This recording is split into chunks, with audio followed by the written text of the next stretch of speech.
Hello दोस्तों, आज फिर लेकर आए हैं हम आपके लिए एक नई कहानी। अगर अच्छी लगे लाइक करें, शेयर करें, सब्सक्राइब करें।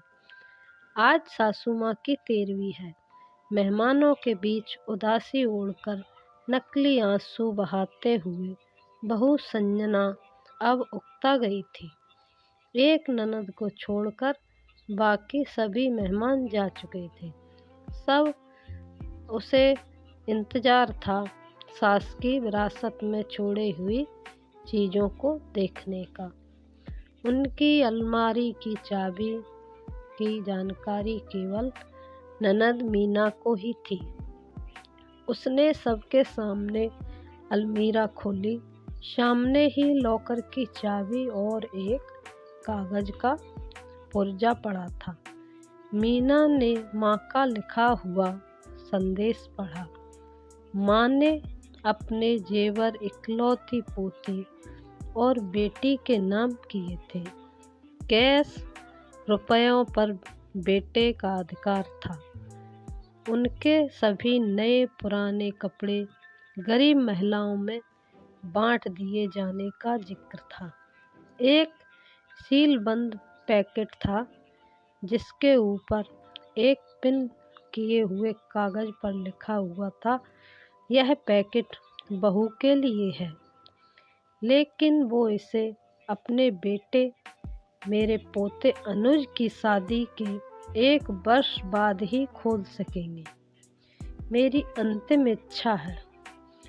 इच्छा के अनुसार तब तक यह बैंक के लॉकर में रख दिया जाए। बेटे ने वह पैकेट लेके बैंक के लॉकर में रखवा दिया। दिन गुजरते गए। 6 महीने बाद अनुज की शादी हो गई। सगाई पहले ही हो चुकी थी। बहू आराधना के घर में आते ही संजना के कुछ राहत महसूस की।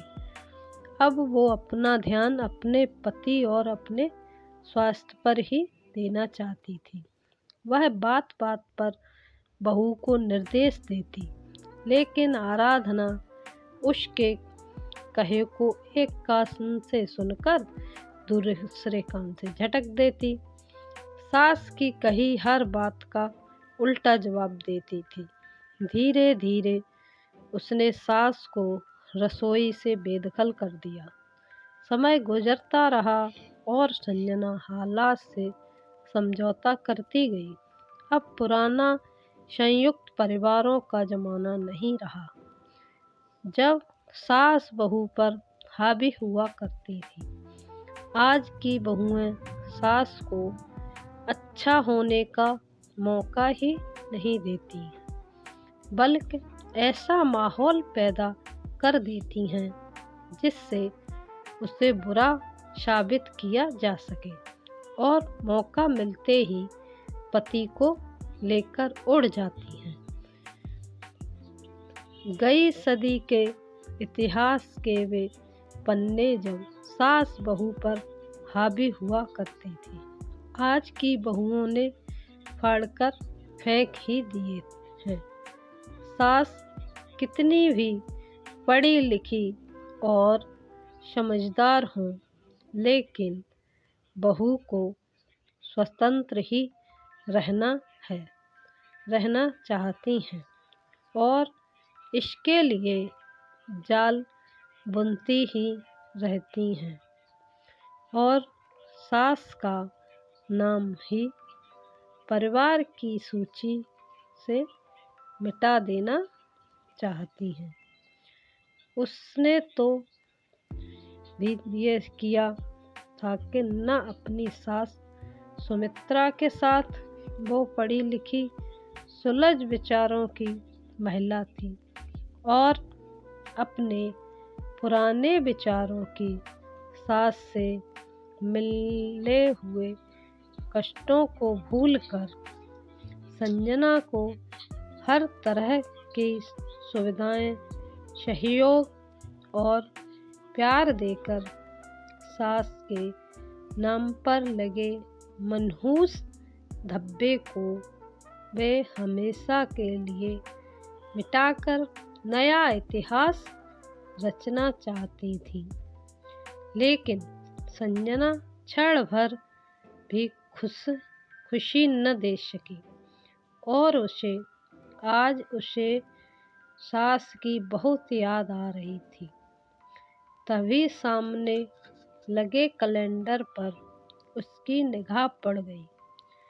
2 दिन बाद ही बेटे बहू की शादी की पहली वर्षगांठ है।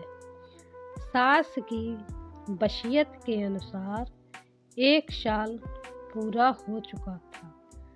तीसरे दिन ही वे बैंक जाकर लॉकर से अपने नाम का पैकेट निकलवा कर ले आई।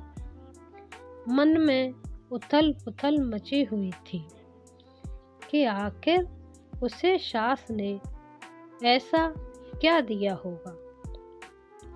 बेटे बहू के इधर उधर होते ही उसने वो पैकेट खोल दिया।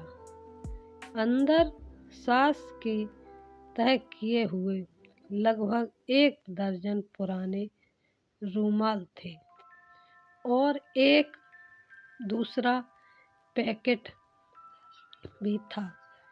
देखकर अचानक उसकी आंखें नम हो गईं। एक सवाल किए हुए सिकुड़ गईं। साथ ही पिन किए हुए कागज पर लिखे शब्द पढ़ने लगी। बहू, ये वे रूमाल हैं जिनसे मैं बेटे का विवाह होने के 1 साल बाद से मृत्यु पर्यंत आंसू पोंछती रही। पढ़कर उसकी आंखों से अविरल आंसू बहने लगे। रोते रोते उसने दूसरा पैकेट खोला। उसमें उतने ही बिल्कुल नए रूमाल थे और वैसा ही कागज था। टुकड़ा पिन किया हुआ था। उसे कहीं से सास की आवाज सुनाई दी, बहू, रो रही हो ना? ये रूमाल तुम्हें अपनी अंतिम सांस तक आंसू पोंछने के काम आएंगे। और उसने एक रूमाल उठाकर अपने आंसू पोंछ लिए। अगर आप लोगों को हमारी कहानी अच्छी लगी हो तो लाइक करें, शेयर करें, सब्सक्राइब करें। धन्यवाद।